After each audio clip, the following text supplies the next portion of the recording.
जय श्री कृष्णा। राधे राधे। कल हमने श्रीमद् भागवत गीता में अध्याय 13 पढ़ा था। आज हम अध्याय 14 पढ़ेंगे, प्रकृति के 3 गुण। 7वें अध्याय से लेकर 12वें अध्याय तक श्री कृष्ण सत्य भगवान के विषय में विस्तार से बताते हैं। अब भगवान स्वयं अर्जुन को और आगे ज्ञान दे के रहे हैं। यदि कोई इस अध्याय को दार्शनिक चिंतन द्वारा भली भांति समझ ले तो उसे भक्ति का ज्ञान हो जाएगा। 13वें अध्याय में यह स्पष्ट बताया जा चुका है कि विनय पूर्वक ज्ञान का विकास करते हुए भव बंधन से छूटा जा सकता है। यहाँ यह भी बताया जा चुका है कि प्रकृति के गुणों की संगति के फलस्वरूप ही जीव इस भौतिक जगत में बंद है। अब इस अध्याय में भगवान स्वयं बताते हैं कि वे प्रकृति के गुण कौन कौन से हैं, वे किस प्रकार क्रिया करते हैं, किस तरह बांधते हैं और किस प्रकार मोक्ष प्राप्त करते हैं। इस अध्याय में जिस ज्ञान का प्रकाश किया गया है उसे अन्य पूर्ववर्ती अध्यायों में दिए गए ज्ञान से श्रेष्ठ बताया गया है। इस ज्ञान को प्राप्त करके अनेक मुनियों ने सिद्धि प्राप्त की और वे वैकुंठ लोक के भागी हुए।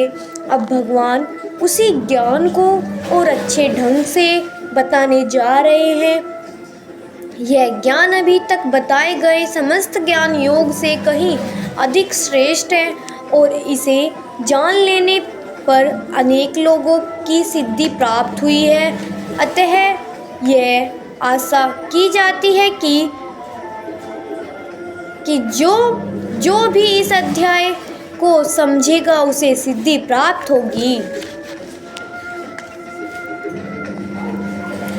पूर्ण दिव्य ज्ञान प्राप्त कर लेने के बाद मनुष्य से गुणात्मक समता प्राप्त कर लेता है और जन्म मरण के चक्र से मुक्त हो जाता है।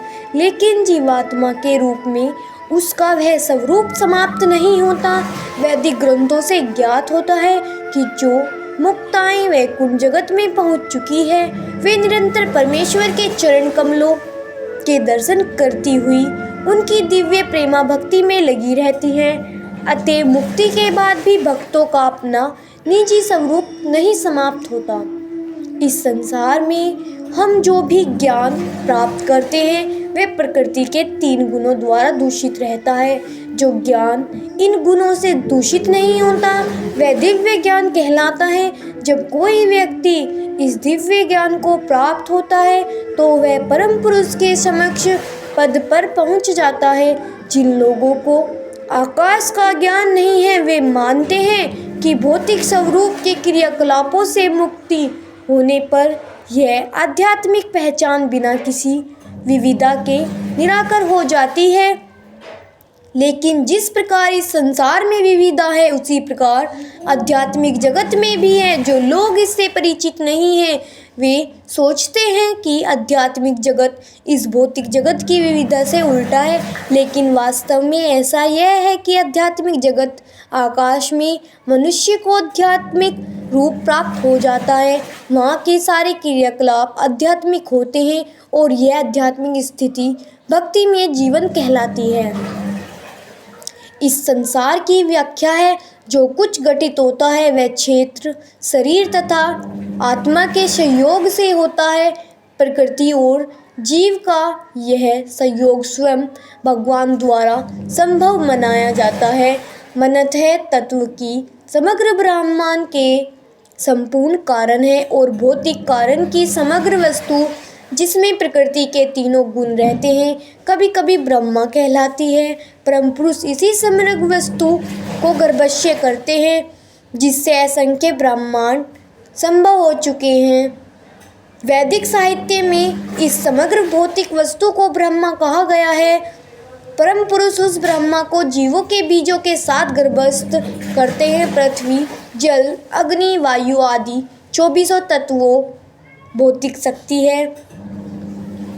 बिच्छू अपने अंडे धान के ढेर में देती है। कभी कभी यह कहा जाता है कि बिच्छू धान से उत्पन्न हुई, लेकिन धान बिच्छू के जन्म का कारण नहीं, वास्तव में अंडे माता बिच्छू ने दिए थे। इसी प्रकार भौतिक प्रकृति जीवों के जन्म का कारण नहीं होती। बीज भगवान द्वारा प्रदत्त होता है और वे प्रकृति से उत्पन्न होते प्रतीत होते हैं। इस तरह प्रत्येक जीव को उसके पूर्व कर्मों के अनुसार भिन्न शरीर प्राप्त होता है जो उस भौतिक प्रकृति द्वारा रचित होता है, जिसके कारण जीव अपने पूर्व कर्मों के अनुसार सुख दुख भोगता है। इस भौतिक जगत के जीवों की समस्त अभिव्यक्तियों के कारण भगवान है।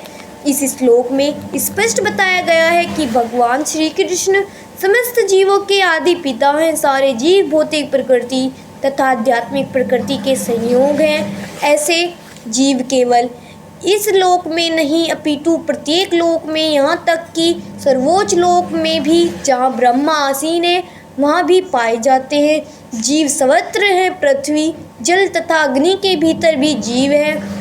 ये सारे जीव माता भौतिक प्रकृति तथा बीज प्रदाता कृष्ण के द्वारा प्रकट होते हैं। दिव्य होने के कारण जीव को इस भौतिक प्रकृति से कुछ लेना देना नहीं रहता। फिर भी भौतिक जगत द्वारा बंद हो जाने के कारण वह प्रकृति के तीनों गुणों के जादू के वशीभूत होकर कार्य करता है। क्योंकि जीवों को प्रकृति की विभिन्न अवस्थाओं के अनुसार भिन्न भिन्न प्रकार के शरीर मिले हुए हैं, अतएव वे उसी प्रकृति के अनुसार कर्म करने के लिए प्रेरित होते हैं। यही उनके अनेक प्रकार के सुख दुख का कारण है। प्रकृति द्वारा बंध किए गए जीव कई प्रकार के होते हैं। कोई सुखी है तो और कोई अत्यंत कर्मठ है तो दूसरा असहाय है। इस प्रकार के मनोभाव ही प्रकृति में जीव की बंधवस्था के कारण स्वरूप है। भगवद गीता के इस अध्याय में इसका वर्णन हुआ है कि वे किस प्रकार भिन्न भिन्न प्रकार के बंध है। सर्वप्रथम सतोगुण पर विचार किया गया है। इस जगत में सतोगुण विकसित करने का लाभ यह होता है कि मनुष्य अन्य बंध जीवों की तुलना में अधिक चतुर हो जाता है। सतोगुणी पुरुष को भौतिक कष्ट उठाना पीड़ित नहीं करते और उसमें भौतिक ज्ञान की प्रगति करने की सूझ होती है। इसका प्रतिनिधि ब्राह्मण है। सारी कठिनाई यह है कि जब मनुष्य सतोगुण में स्थित होता है तो उसे ऐसा अनुभव होता है कि वह ज्ञान में आगे है और अन्य की अपेक्षा श्रेष्ठ है। इस प्रकार वह बंद हो जाता है। इसके उदाहरण वैज्ञानिक तथा दार्शनिक है। इनमें से प्रत्येक को अपने ज्ञान का गर्व रहता है और क्योंकि वे अपने रहन सहन को सुधार लेते हैं अतः उन्हें भौतिक सुख की अनुभूति होती है। बंद जीव में अधिक सुख को यह भाव उन्हें भौतिक प्रकृति के गुणों से बांध ले देता है।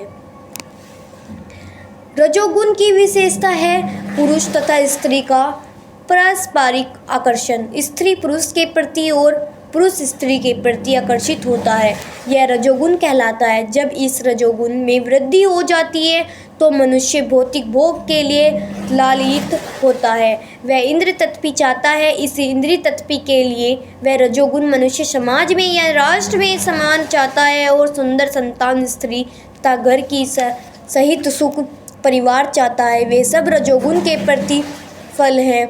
जब तक मनुष्य इनकी लालसा करता रहता है तब तक उसे कठिन श्रम करना पड़ता है। अतः यहाँ पर यह स्पष्ट कहा गया है कि मनुष्य अपने कर्मफलों से संबंध होकर ऐसे कर्मों से बंध जाता है। इस श्लोक में तो शब्द का प्रयोग उल्लेखनीय है। इसका अर्थ है कि तमोगुण देह जीव का अत्यंत विचित्र गुण है। यह सतोगुण के सर्वथा विपरीत है। सतोगुण में ज्ञान के विकसित विकास से मनुष्य यह जान सकता है कि कौन क्या है, लेकिन तमोगुण तो इसके सर्वथा विपरीत होता है। जो भी तमोगुण के फेर में पड़ता है वह पागल हो जाता है और पागल पुरुष यह नहीं समझ पाता कि कौन क्या है। वह प्रगति करने के बजाय अधोगति से प्राप्त होता है। वैदिक साहित्य में तमोगुण की परिभाषा इस प्रकार दी गई है। अज्ञान के वशीभूत होने पर कोई मनुष्य किसी वस्तु के यथारूप में नहीं समझ पाता। प्रत्येक व्यक्ति देखता है कि उसका बाबा मरा है, अतएव वह भी मरेगा। मनुष्य मृत्य है, उसकी संतानें भी मरेगी, अतएव मृत्यु ध्रुव है। जब रजोगुण प्रधान होता है तो सतो तथा तमोगुण परास्त रहते हैं। जब सतोगुण प्रधान होता है तो रजो तथा तमोगुण परास्त हो जाते हैं। जब तमोगुण प्रधान होता है तो रजो तथा सतोगुण परास्त हो जाते हैं। यह प्रतियोगिता निरंतर चलती रहती है। अतएव जो कृष्ण भावनामर्थ में वास्तव में उन्नति करने का इच्छुक है उसे इन तीनों गुणों को लांघना पड़ता है। प्रकृति के किसी एक गुण की प्रधानता मनुष्य के आचरण में, उसके क्रियाकलापों में, उसके खान पान आदि में प्रकट होती रहती है।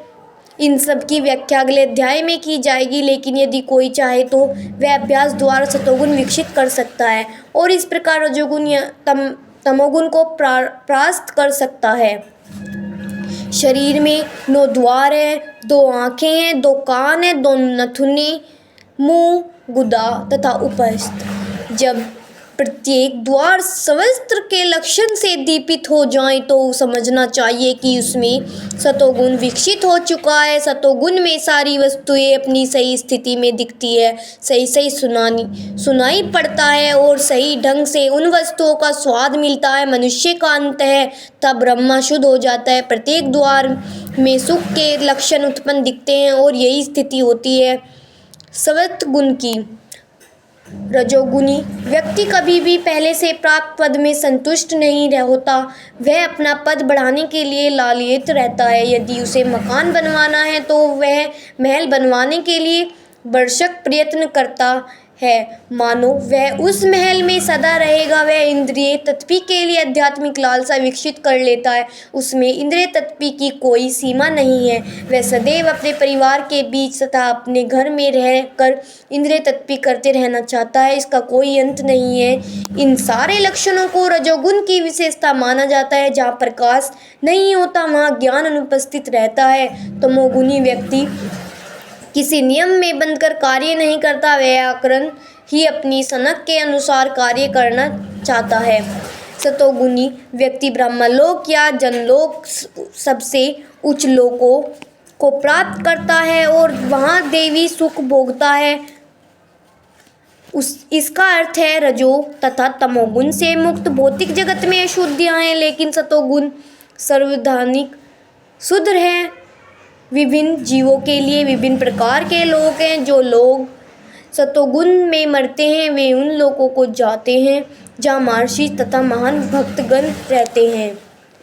कुछ लोगों का विचार है कि एक बार मनुष्य जीवन को प्राप्त करके आत्मा कभी नीचे नहीं गिरती।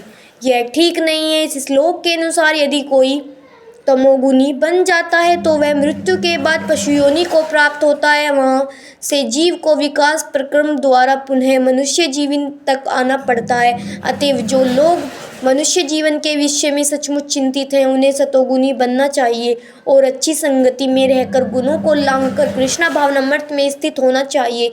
यही मनुष्य जीवन का लक्षण है, अन्यथा इसकी कोई निश्चयता नहीं है। मनुष्य को फिर से मनुष्य योनि प्राप्त हो। सतोगुण में किए गए पुण्य कर्मों का फल शुद्ध होता है, अतः वे मुनिगण जो समस्त मोह से मुक्त हैं सुखी रहते हैं। लेकिन रजोगुण में किए गए कर्म दुख के कारण बनते हैं। भौतिक सुख के लिए जो भी कार्य किया जाता है उसका विफल होना निश्चित है।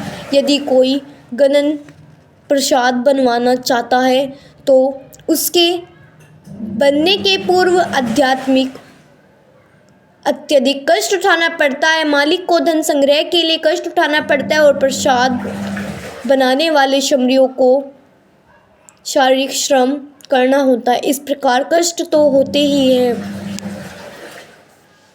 इससे यह मानसिक तुष्टि हो सकती है कि मैंने यह मकान बनवाया या इतना धन कमाया, लेकिन यह कोई वास्तविक सुख नहीं है। जहाँ तक तमोगुण या संबंध है, कर्ता को कुछ ज्ञान नहीं रहता, अतएव उसके समस्त कार्य उस समय दुखदायक होते हैं और बाद में उसे पशु जीवन में जाना होता है। पशु जीवन सदैव दुखमय है।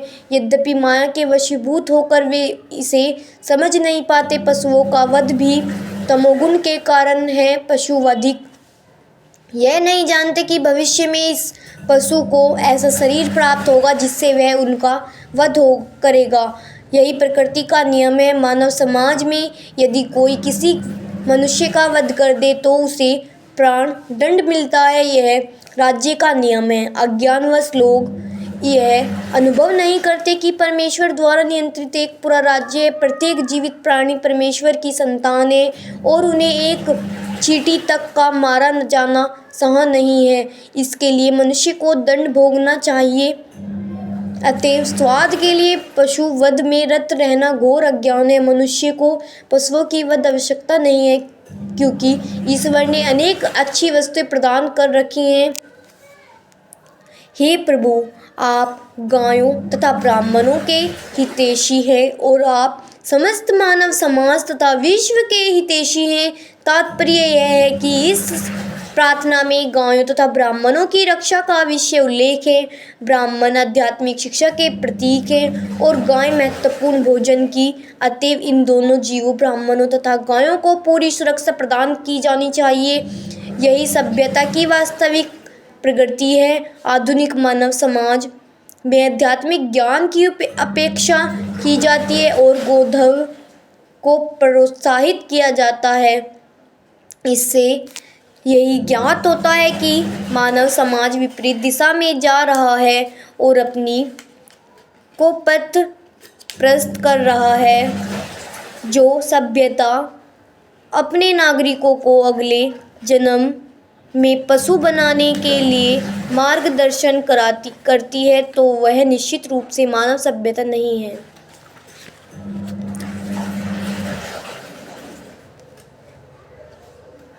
इस श्लोक में तीनों गुणों के कर्म के फल को स्पष्ट रूप से बताया गया है। ऊपर के लोकों या स्वर्ग लोकों में प्रत्येक व्यक्ति अत्यंत उत्पन्न होता है। जीवों में जिस मात्रा में सतोगुण का विकास होता है, उसी के अनुसार उसे विभिन्न स्वर्ग लोकों में भेजा जाता है। सर्वोच्च लोक सत्य लोक तथा ब्रह्मा लोक, जहाँ इस ब्रह्मांड के प्रधान व्यक्ति ब्रह्मा जी निवास करते हैं। हम पहले ही देख चुके हैं कि ब्रह्मा लोक में जिस प्रकार जीवन की आश्चर्यजनक परिस्थिति है, उसका अनुमान करना कठिन है। तो भी सतोगुण नामक जीवन की सर्वोच्च अवस्था हमें वहाँ तक पहुँचा सकती है। रजोगुण मिश्रित होता है, यह सतो तथा तमोगुणों के मध्य में होता है। मनुष्य सदैव शुद्ध नहीं होता, लेकिन यदि वह पूर्णतः रजोगुणी हो तो वह इस पृथ्वी पे केवल राजा या धनी व्यक्ति के रूप में रहता है। लेकिन गुणों का मिश्रण रहने से वह नीचे भी जा सकता है। इस पृथ्वी पर रजो या तमोगुण लोग बलपूर्वक किसी मशीन के द्वारा उच्चतर लोकों में नहीं पहुंच सकते। तमोगुणी तथा रजोगुणी लोगों के लिए सतोगुणी बनने का सुअवसर है और कृष्णा भावनामृत विधि से मिल सकता है। लेकिन जो इस अवसर का लाभ नहीं उठाता, वह निरंतर गुणों में बना रहेगा।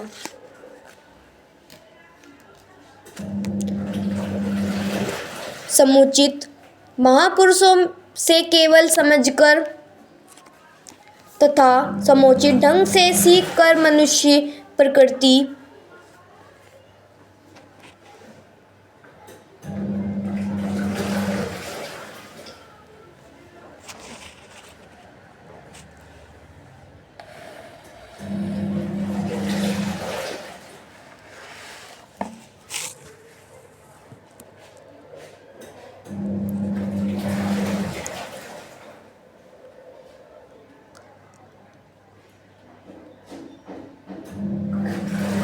प्रकृति के गुणों के सारे क्रियाकलापों को लांघ सकता है। वास्तविक गुरु कृष्ण हैं और वे अर्जुन को यह दिव्य ज्ञान प्रदान कर रहे हैं। इसी प्रकार जो लोग पूर्णतः कृष्ण भावना भावित हैं, उन्हीं से प्रकृति के गुणों के कार्य इस ज्ञान से सीखना होता है, अन्यथा मनुष्य का जीवन कुमार्ग में चला जाता है। जब तक मनुष्य को किसी आध्यात्मिक मान्यता प्राप्त व्यक्ति की सहायता नहीं मिलती, तब तक वह यह नहीं समझ सकता कि वह वास्तव में कहाँ स्थित है। प्रारंभिक गुरु की संगति से वह अपनी वास्तविक स्थिति समझ सकता है और इसे समझ लेने पर वह पूर्ण कृष्णा भावनामृत में स्थित हो सकता है। इस श्लोक में अर्जुन के प्रश्न अत्यंत उपयुक्त हैं। वह उस पुरुष के लक्षण जानना चाहता है जिसने भौतिक गुणों को लांघ लिया है। सर्वप्रथम वह ऐसे दिव्य पुरुष के लक्षणों के विषय में जिज्ञासा करता है कि कोई कैसे समझने कि उसे प्रकृति के गुणों के प्रभाव को लांघ लिया है। उसका दूसरा प्रश्न यह है कि व्यक्ति किस प्रकार रहता है और उसके क्रियाकलाप क्या हैं, क्या वे नियमित होते हैं या अनियमित। फिर अर्जुन उन साधनों के विषय में पूछता है जिससे वह दिव्य स्वभाव प्रकृति प्राप्त कर सके। यह अत्यंत महत्वपूर्ण है जब तक कोई उन प्रत्यक्ष साधनों को नहीं जानता जिनसे वह सदैव दिव्य पद पर स्थित रहे, जब तक वह कोई अन्य प्रत्यक्ष के दिखने का प्रश्न नहीं उठाता। अर्जुन ने भगवान कृष्ण के 3 प्रश्न पूछे और उन्होंने क्रमशः एक एक का उत्तर दिया। इन संकेत करते हैं कि जो व्यक्ति दिव्य पद पर स्थित है वह न तो किसी से ईर्ष्या करता है और न किसी वस्तु के लिए लालयित रहता है। जब कोई जीव इस संसार से भौतिक शरीर मुक्त होकर रहता है तो यह समझना चाहिए कि वह प्रकृति के 3 गुणों में से किसी एक के वश में है। जब वह इस शरीर से बाहर हो जाता है तो वह प्रकृति के गुणों से छूट जाता है, लेकिन जब तक वह शरीर से बाहर नहीं आ जाता तब तक उसे उदासीन रहना चाहिए। उसे भगवान की भक्ति में लग जाना चाहिए जिससे भौतिक देह उसका स्वयं विस्तृत हो जाए। जब मनुष्य भौतिक शरीर के प्रति अगला प्रश्न दिव्य पद पर आसीन व्यक्ति के व्यवहार के संबंध में है। भौतिक पद पर स्थित व्यक्ति शरीर को मिलने वाले तथाकथित मान तथा अपमान से प्रभावित होता है। वह कृष्ण भावनामृत में रहकर अपना कर्तव्य निभाता है और इसकी चिंता नहीं करता कि कोई व्यक्ति उसका सम्मान करता है या अपमान। वह उन बातों को स्वीकार कर लेता है जो कृष्ण भावनामृत में उसके कर्तव्य के अनुकूल है, अन्यथा उसे किसी भौतिक वस्तु की आवश्यकता नहीं रहती, चाहे वह पत्थर हो या सोना। वह प्रत्येक व्यक्ति को जो कृष्ण भावनामृत के संपादन में उसकी सहायता करता है अपना मित्र मानता है और वह अपने तथाकथित शत्रु से भी घृणा नहीं करता। वह स्वभाव वाला होता है।